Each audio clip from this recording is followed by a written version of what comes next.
My name is Merrill Dubrow, CEO of Mark Research and the chair-elect of the MS Marketing Research Program at Michigan State. I'm really excited to be part of Spartan Insights. Spartan Insights is a series of podcasts that I'll be hosting and interviewing one of the 350 alumni from the Michigan State Marketing Research Program and 50 board members.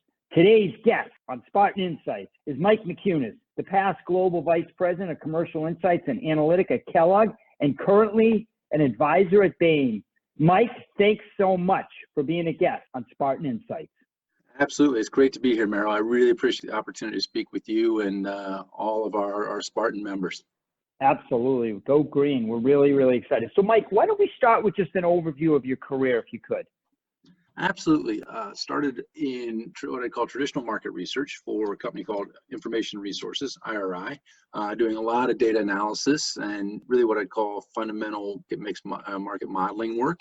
And then was recruited into the Kellogg company in 1996. Makes me sound much older than I like to feel. And had a tremendous career through Kellogg's, starting in business analytics, moving into more broad-based consumer research. It was that time that I was getting my graduate degree at Michigan State. And that helped me then kind of extend my career into broader areas of consumer market research, shopper research, food development research, all of those areas.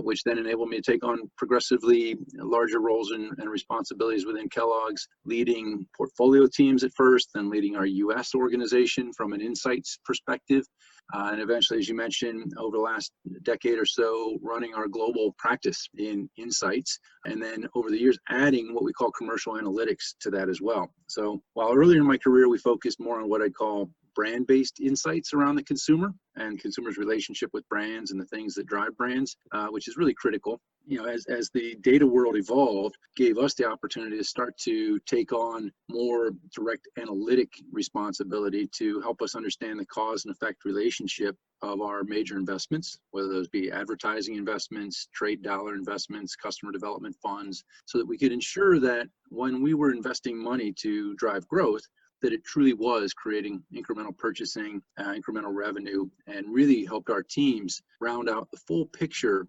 of the shopper, consumer, commercial experience, and helped us really leverage our organization to create greater value for the Kellogg company.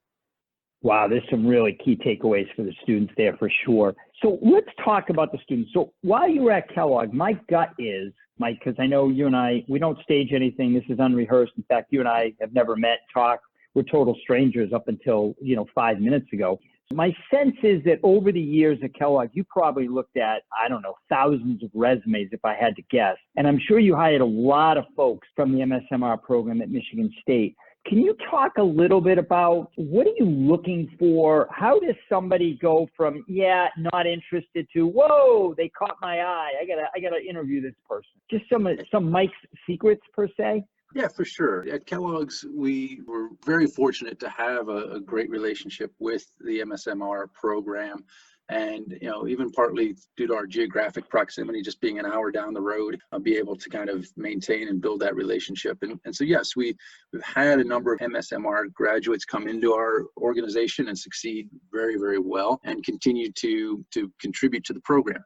I think what helps them stand out is when you look at candidates coming in, having that extra commitment to the profession that's signaled by choosing to get your master's is just one key thing there. But then the differentiator is when you look at the course offerings, when you look at the program, it's a program that's ever changing in order to stay up with the needs of the industry in terms of latest techniques, latest learning. So someone who's an MSMR graduate, we could feel confident, yes, we're still going to have some onboarding and training and development and investment in them and as a research professional, but they come in with more than just the essential skills. They come in with a really solid base, often kind of some evolved skills in areas that can teach us, whether it be in areas of statistics, whether it be in areas of just updated approaches to consumer learning.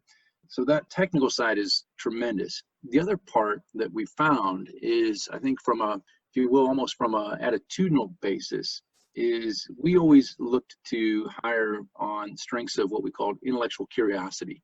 And what that is people who are always striving to keep learning, keep finding better solutions, keep finding new ways forward. And we have tended to definitely see that through the people in the MSMR program, the graduates. Again, it might be a bit of, if you will, selection bias. People who already have that intellectual curiosity are drawn to the program. It then rewards that curiosity, which then is rewarded as they move into the marketplace. And that's been tremendous for us. No, that's great. I mean, if you think about Kellogg, right, where the students of today, the graduates today, when they start in their career, you were at Kellogg for 24 plus years. That might be 9 jobs for, a graduate of today, right? Let's talk a little bit about the advantages and the disadvantages of staying with a company for that long. I mean, 24 years, Mike, that's amazing, right? In today's society is a little bit old school. What advice would you have for the students if they find a job that, hey, oh my God, you've got to stay here forever? And it's okay, because I think a lot of them take the other path, which is I got to change a job every 18 months. Right. And I think to your point, it's definitely a truism today that'd be unusual to have a singular career experience over that span. But I'll be honest, at the time I came out as well, all the stats would suggest the same. You're going to change careers or companies 6, 7, 8 times, et cetera. So to an extent, it's always been true, I guess, is my point there. What was the advantage of staying at Kellogg's? Well, first, it is the environment that you go into. If I think I'd gone into a company that narrowly defined roles and responsibilities and did not create the opportunity for movement, whether it be lateral across functions or the opportunity to explore new routes, I probably would have left.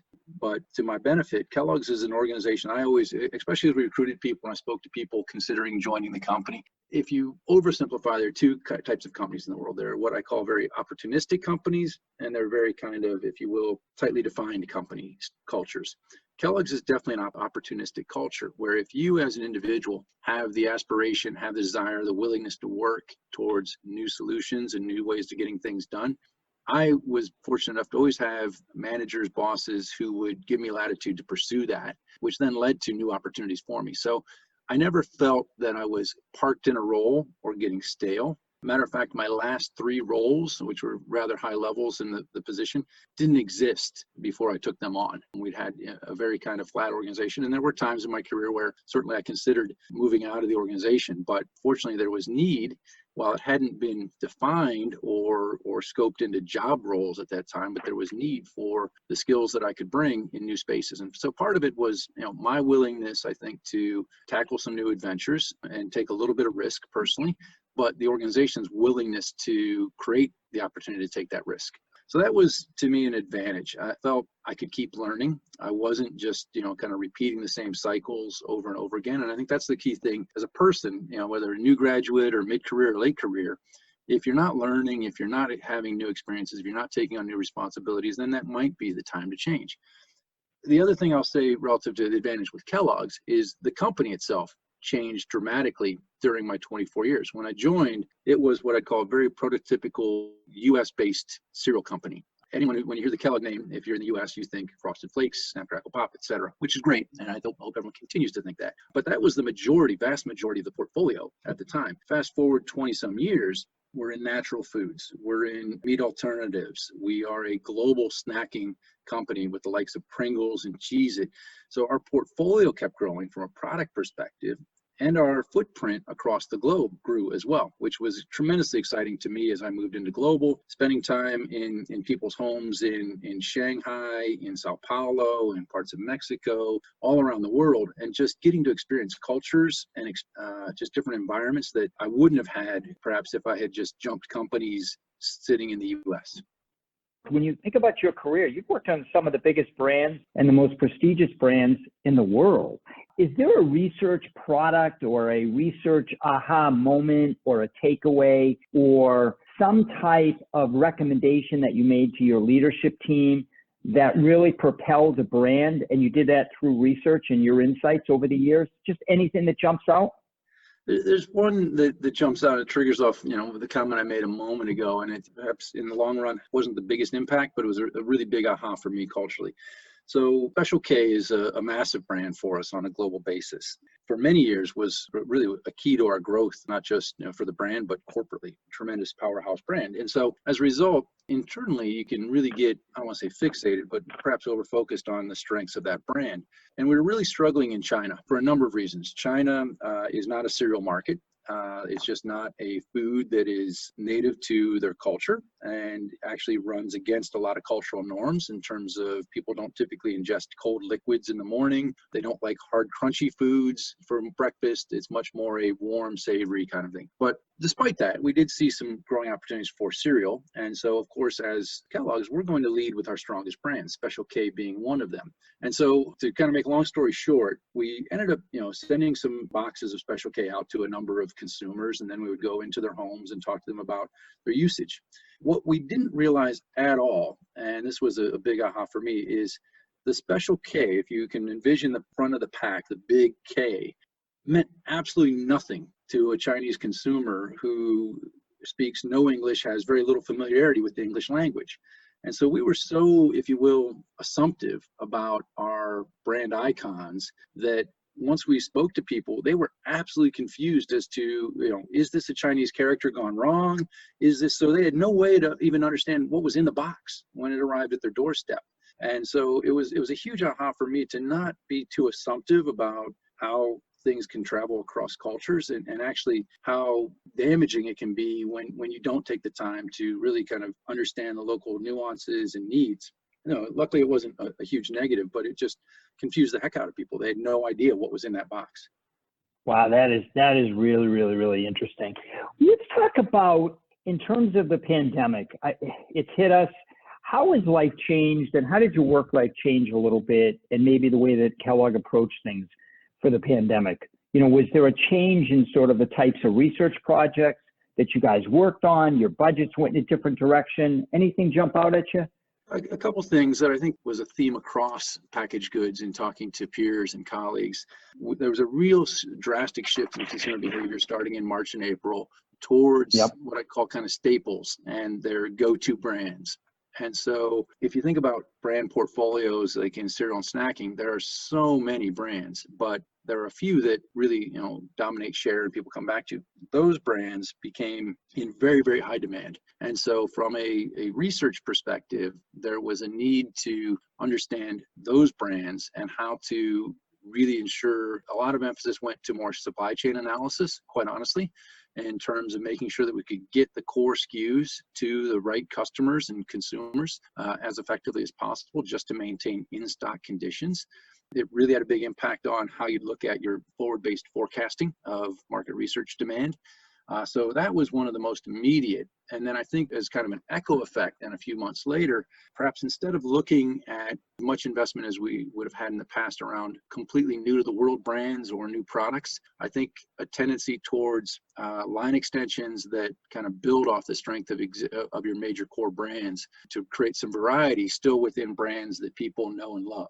There's still, I think, a consumer behavior right now within COVID of wanting to have my go-to secure brands, and then maybe have some variety within them that I trust, as opposed to going away all the way out into completely new territory. So a shift in kind of the emphasis of where the research was occurring. That's great. So I know in the past month or so, you've joined the board at Michigan State, the MSRR board. What was your motivation, and what do you hope to help and accomplish? Yeah, I think what I'd seen through my career working with university-based programs is a continual need, as I mentioned earlier, to keep evolving and bring the latest practices and help kind of lead the industry a little bit. And what I've always loved about, as I mentioned with MSMR, is there's that desire. So for me now, with a little more time on my hands to be able to get into the curriculum, to work with a broader group of advisors and our faculty to see where our strengths are and where we can build on those strengths to bring in new approaches, whether it be more emphasis on new statistical techniques and tools in conform, say, R and R Studio or others, how we can bring more behavioral science driven approaches into our work or into our offerings, how we can start to expand kind of the role of data and data science in the everyday kind of curriculum, because I see those as the realities of what we're asking in industry for all levels of our insights and analytics teams. And so having that, consistently kind of build and strengthen within the MSU MSMR program is my motivation. Great stuff. So in closing, what advice do you have for the current students of the MSMR program? Essentially, what advice do you have in the program when they come out and there may be a little limited jobs, right? Yes, yeah. Unfortunately. So I think kind of twofold advice. One is pretty broad, but stay open to opportunities. And I think so often, especially today, there's if you will, an external or an implied pressure that we should all have it figured out and that we have a plan. And our plan goes, come through MSMR, land this job, do that, do that, do that, do that. And your life and your career may not take that path. And that's okay, right? And so I think it's being open to experiences that still work towards your inner intellectual curiosity and your skill set, but may not be as tightly defined as you originally imagined. And so specifically, what does that mean? I think, while classic market research jobs, I just used air quotes, sorry, are still present and will be, I think the kind of adjacent fields of data science, roles within psychology and organizational behavior all leverage a lot of the same skills that we build on in the MSMR program. And likewise, as your career goes forward, you're seeing more and more companies become aware of the need to rotate talent and build talent across functions. And so I would say, don't necessarily define yourself as only, if you will, kind of a supplier side or corporate side market researcher. No harm in being either of those things, but I think you open yourself up to broader opportunity if you're willing to look beyond that. And then related to that, so that's the broad base. The other one is when you've completed and graduated from the MSMR program, you're not done. If anything, I've learned that we have to be lifelong learners.